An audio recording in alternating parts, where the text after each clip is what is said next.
welcome to another edition of Thinking Like a Lawyer. I'm Joe Patrice. Kathryn Rubino just interrupted there. Chris Williams, of course, was waiting for being introduced before he'd say anything. There we go. So we're your editors from Above the Law, and we're here to talk a little bit about the week's journey in law. How you doing there, buddy? Well, you don't. As we begin our small talk section with that trumpet call, I'm not doing I'm not as chipper as I could be. Oh yeah.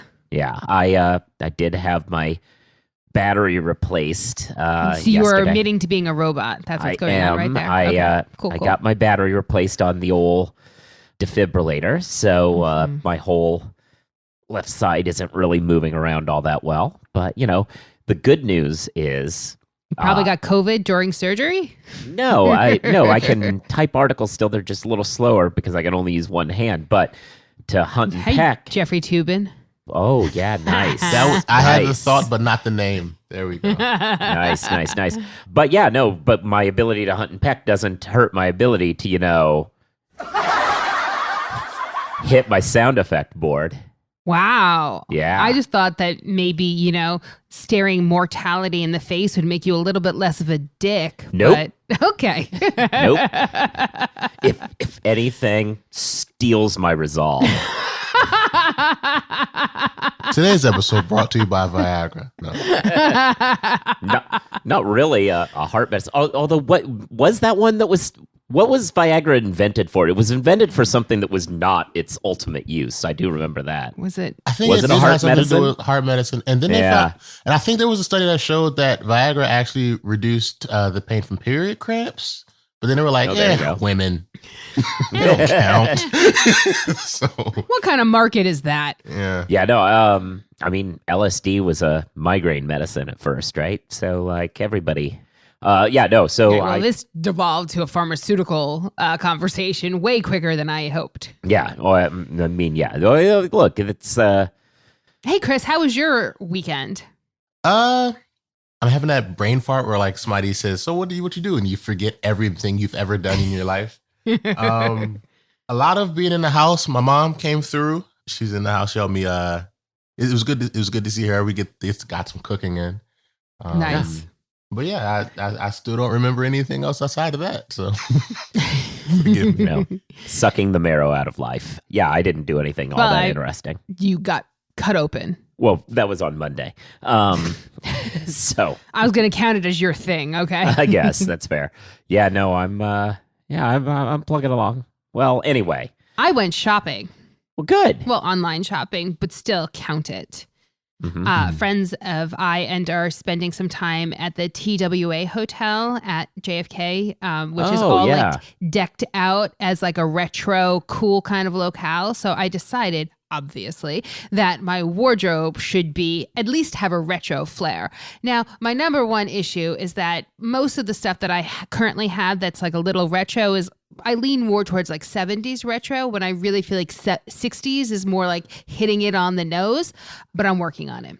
Yeah, no, I had a conference in that hotel that I attended once. It's actually super nice. Yeah, I'm excited about it. It's I'm from the New York area. I live here, but it's kind of a little, not quite staycation because I'm going somewhere, but I don't have to like get on a plane or a train or I have to take an automobile. And not to plug the hotel or anything, but like if you are flying out of JFK on JetBlue, show up a little bit early and you can actually walk from the JetBlue terminal over to this hotel. They're connected, and it is kind of cool to see like an old retro 60s airport feel. Yeah, it's pretty cool. I'm excited about it. It's they say that Omicron is we're on the tail half of it, at least, I think. Is that an airplane joke? No, but maybe. Fair enough. I mean, sure. Yes, it was. No, you don't do that. You do. Now I'm going to do it. Damn it. All right, go on. Deep sigh. Yeah. You know what? No gods, no masters. Next episode, I'm bringing my own sound effect machine. I'm going crazy. Oh, there we go. It'll be like the dueling sound effects episode. Amazing. You all can just handle that one on your own. Cool. All right. I think that wraps it up for our session of small talk. Why are you wincing there? I feel like I know it's okay. Okay. You're such a goddamn asshole. So let's Joe's talk got a lot about, of heart. Let's talk about the big. See, now that was a good reference. Yeah. Let's talk about the big story of the week, which is nothing big happened in Biglaw this Yeah, no. So Milbank announced that they would be increasing associate salaries. This bucks a bit of conventional wisdom that seemed to be settling over the industry, that what was going to happen is that associate salaries themselves would stay the same, and that to the extent that there was a battle for lateral talent, it would take effect in the form of more special bonuses, a one-off bonus here or whatever, just to avoid locking the industry into a new salary scale. But Milbank, who has really, really set itself, even though oftentimes other firms come in and then raise the salary after them, Milbank is the firm that now 3 straight times has set the bar of, we're going to increase associate salaries, people. I mean, I think that that's awesome. Good for them. And I think that it... And I don't think it... sorry. I was just going to say, just going to finish that with, and even though other firms, in some of those cases have come over the top of them towards the end, I don't think it detracts from Milbank's role as a leader in this, because I don't think those firms would have given anybody anything if Milbank hadn't moved first. I think that that's true. I think that Milbank from 2017-ish on has really set itself as a leader on compensation. Whether or not they have the final word, who's to say? Well, Davis Polk is to say, but... But they are the ones who absolutely are leading the charge, and plenty of associates, not just at Milbank, but in the industry, thank them for it. I am positive. 2016 is that first raise. Then 2018, they did kind of basically a cost of living adjustment, which that was the most absurd one of the raises, because the market freaked out. How dare you be raising salaries again? And when you broke it down, they didn't even really raise salaries. They increased everybody's by the amount that inflation had been over 2 years. So it was just a basic cost of living.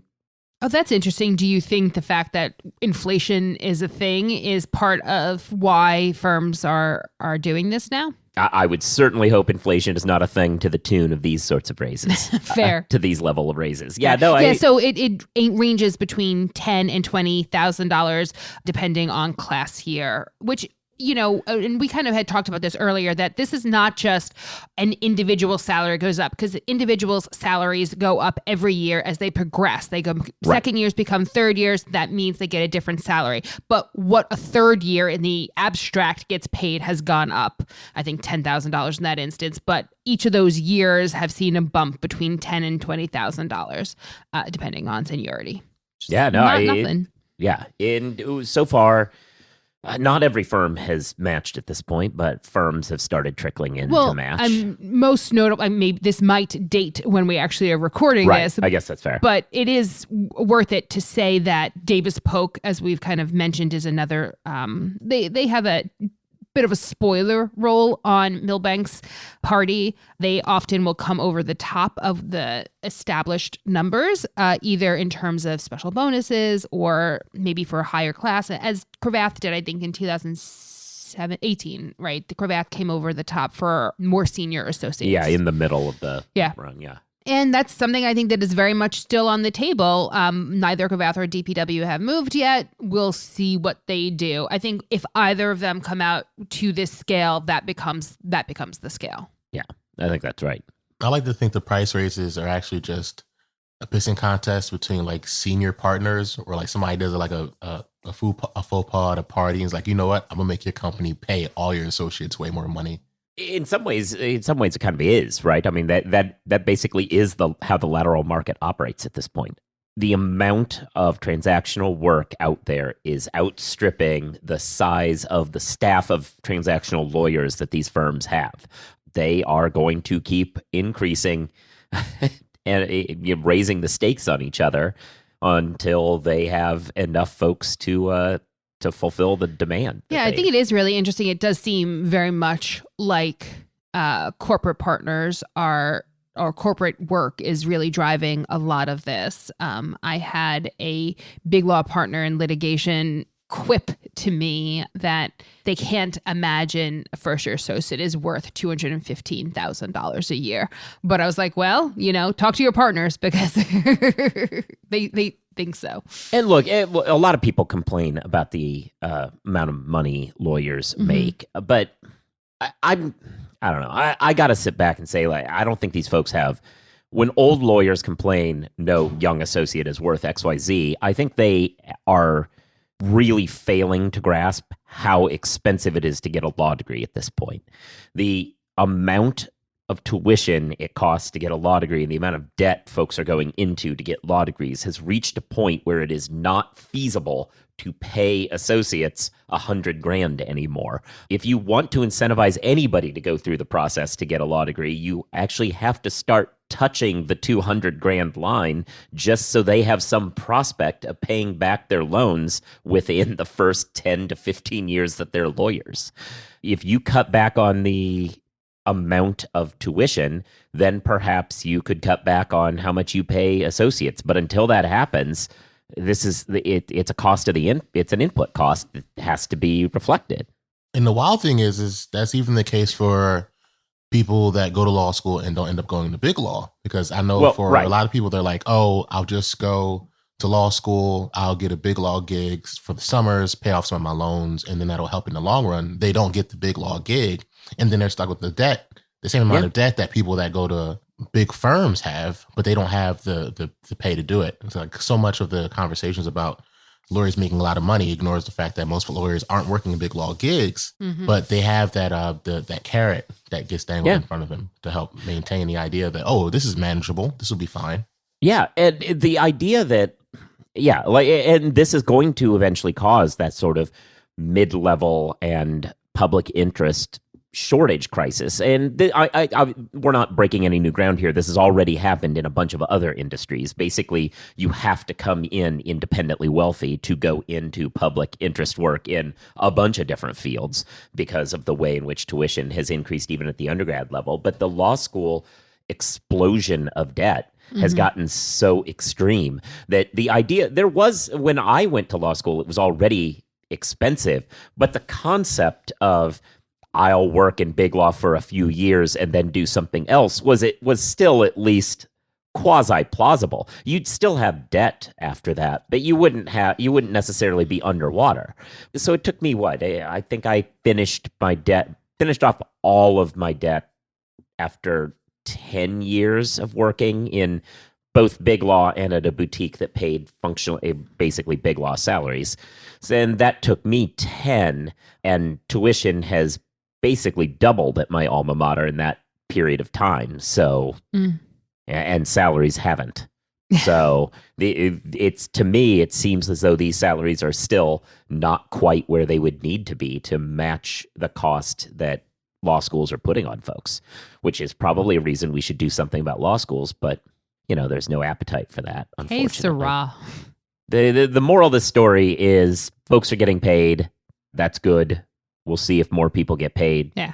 We'll see if there's another spiraling up of the amounts in the next few days. But yeah. Okay. That's more subtle. I mean, I used it when we started this conversation. I just was closing the conversation with that. Let's talk about, speaking of really rich people, who, to put in perspective that paying an associate, $200,000 is not that big a deal. Let's talk about Elon Musk. Yeah, he's trying, or he tried to use his clout and influence to convince a big law firm to fire an associate. I mean, whatever. This is utterly unsurprising considering everything I've ever heard about Elon Musk as a human. So there's that.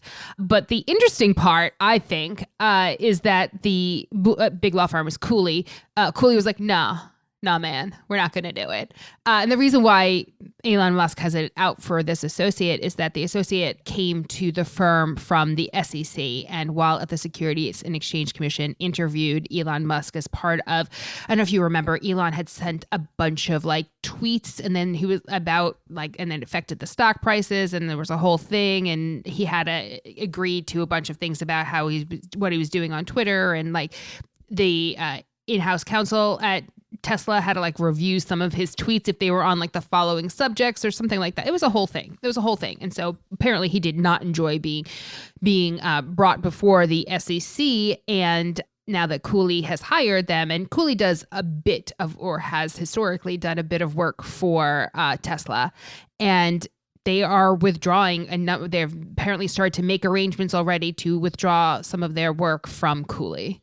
Well, now to go back to the Twitter scandal that Musk's talking about, what really always ticked me off about that conversation was there were tech bro folks who would stand up for him. What he would do is he'd essentially tweet out, we're having great quarter here at Tesla, sorts of information. It wasn't that, but something along those lines.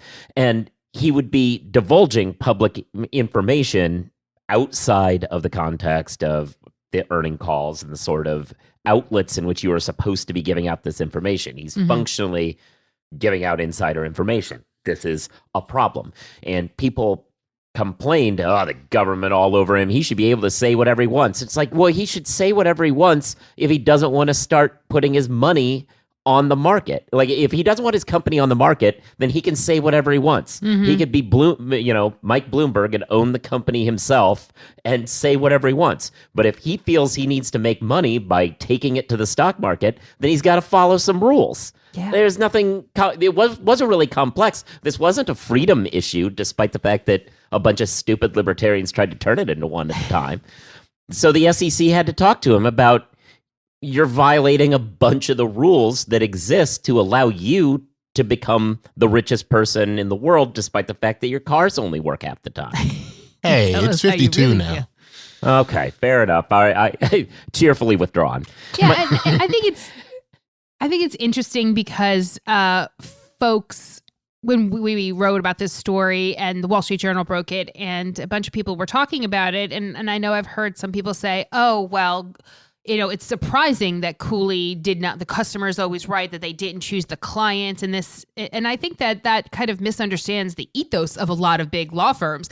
I think that there's this kind of collegiality, and especially at a firm like Cooley, which has in the past won like one of the best places to work at kinds of accolades. I think it says a lot about the firm, and they are going to pay a monetary cost for it. But I think that they'll get it on the back end on recruiting. I think that's true. I think that we were just talking about how there's more transactional work than there are people to go around. Dropping a client who, while owned by a very rich person, is not really keeping the whole company the whole firm afloat. They're not going to miss that too much at all, I don't think.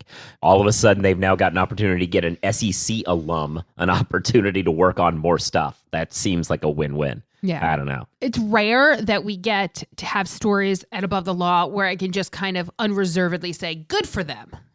Yeah. You know what the difference between Cooley and a Tesla is? It's better be good. Cooley recognized a problem before it ran into it. So, Kathryn, can we just do the show? Okay, I'm broken. It's okay. Much like a Tesla. Yeah. Oh, there you go. I'm on fire. Much like a Tesla.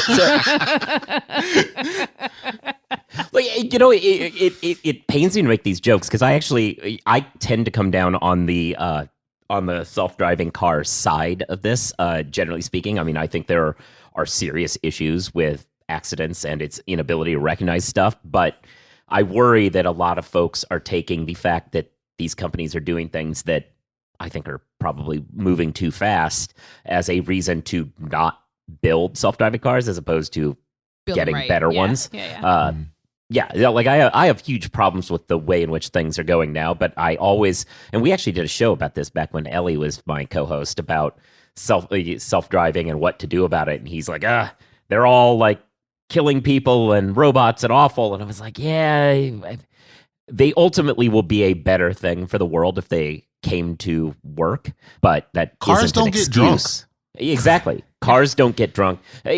Cars also, they don't even want to. I don't even feel bad about it. I don't know the last time anybody was on a highway, but cars also can be better drivers. Like a lot of accidents are caused by stupid people doing stupid things on highways. That would not happen. In fact, we would probably be able to drive faster on highways if we had functional self-driving cars, because you would be in a position where they wouldn't have to worry about accidents and could therefore go faster. But yeah, they don't that's not an rubberneck. Excuse. They don't rubberneck. Yeah, they don't rubberneck. A huge problem. Yeah, they also understand stuff like don't get in the left-hand lane unless you're passing. God.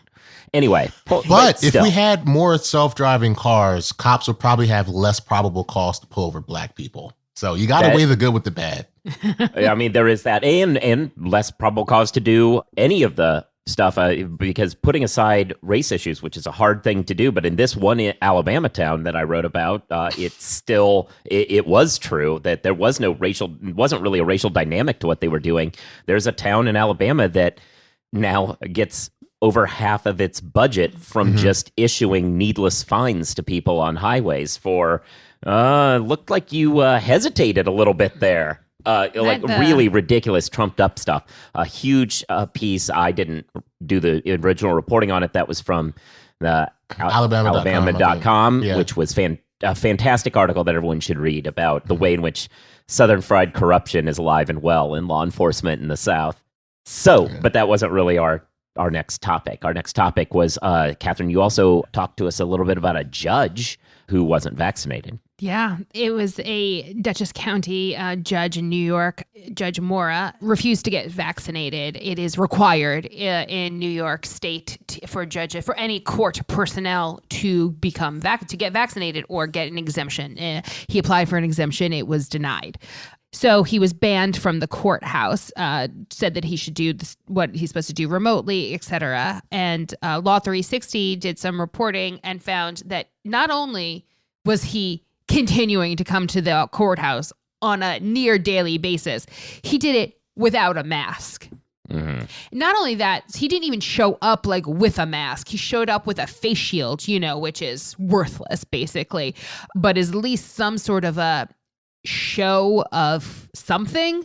But he was photographed at the courthouse with the face shield in his hand, barefaced, unvaccinated, and proud.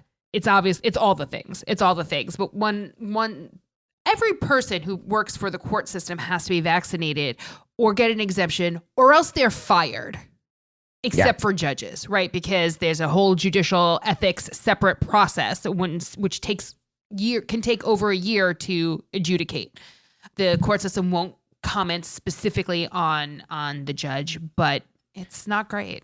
Not great. We live in a hellscape, you guys. This got me thinking about the giant Sarah Palin New York Times defamation case finally has made it to trial, and it was supposed to kick off yesterday, and it did not because womp womp womp. You just need to ask. I felt it was more organic if I just said it and a little less jarring for folks. Anyway, so that it did not kick off because immediately before the trial began, she informed the court that she had come down with COVID. And then she had to get a second test to confirm that, and she had come down with COVID. This prompted the, I think, underrated all-star comment of a federal judge of the year so far, like an early in the leader box. We should hold an annual contest for best thing a judge says, like whether it be bench slaps or whatever. But just stone cold, Judge Rakoff says she is, of course, unvaccinated in court when announcing this, which Jed Rakoff continues to absolutely crush it at this job when it comes to pithy remarks. I really love unhinged judges. Like, I remember when when Thurgood got on the bench, there was this one skit, I think it might have been SNL or something, but it was like, or maybe like Mad TV. It was like, well, I'm here now. Like, what are you going to do about it? Like, I love when they're like, I have a position where I should be using decorum. Fuck that. It just makes my soul happy. I mean, I had interactions with Judge Rakoff before. Like, perfect decorum. Just the ability to have that sarcastic twist of the knife right when it's most effective. It really 10 points. 10 points to Gryffindor there. Yeah. That you say to Gryffindor. I mean, obviously, the whole Harry Potter legacy's a little messed up these days, but that's a lot. That's what we should do. We should run a sorting hat on the entire federal judiciary. Figure out where they all are. It would be a sorting wig. Yeah, the sorting wig. Amazing. Yeah. And the best thing about it would be that Ben Shapiro would get online and talk about how it's the liberal agenda to force gender on male justices. See, well, I mean, it wouldn't. Well, you wouldn't have to force gender. I mean, it's not. I mean, it's Hogwarts is co-ed these days. Well, no, the wig, they're just trying to wig up Gorsuch, or Gorsuch or whatever. Well, right, I see. Because remember, what was the guy, Tucker Carlson? He got mad that the green M&M isn't sexy anymore. Yeah, well, I mean, that is a huge issue. It is a reason to be angry. Clearly, yeah. Jeez. The green M&M. That's the part that really kills me, is that the green M&M discourse was something that I had to live through. And we're all stupider for having. And we are all stupider for having lived through all of this. I mean, I think the Onion, put up a headline that was something like, Nestle reminds people they can sexualize Raisinets any way they want. This was just a long con to get you to say that on air. I just want you to know that sentence. Fair enough. All right, so I think that's it, right? We done. Cool. Thanks, everybody, for listening. You should be subscribed to the show so you get new episodes when they come out. You should give reviews to the show, not just give it its 5 stars, which obviously, but also write down some words. That way it shows that you're engaged, cared enough to write words, which the computers will figure as a reason to say that it's popular. With that said, you should be following us on social media. I'm at Joseph Patrice. She's at Kathryn1. He's at Rights for Rent. You should be listening to other shows. Kathryn's also the host of the Jabot. I'm a guest on the Legal Tech Week Journalist Roundtable. You should also check out the other Legal Talk Network programs that we aren't necessarily on. You should be reading Above the Law all the time. That way you can see these stories before they hit the Thinking Like a Lawyer feed, which is very useful when it comes to salary increases, because we are putting those up as quickly as we as they hear happen. Of them. Yep. Real time, folks. In real time. And cool. With all that said, we will talk to you all next week. Peace. Bye. Peace.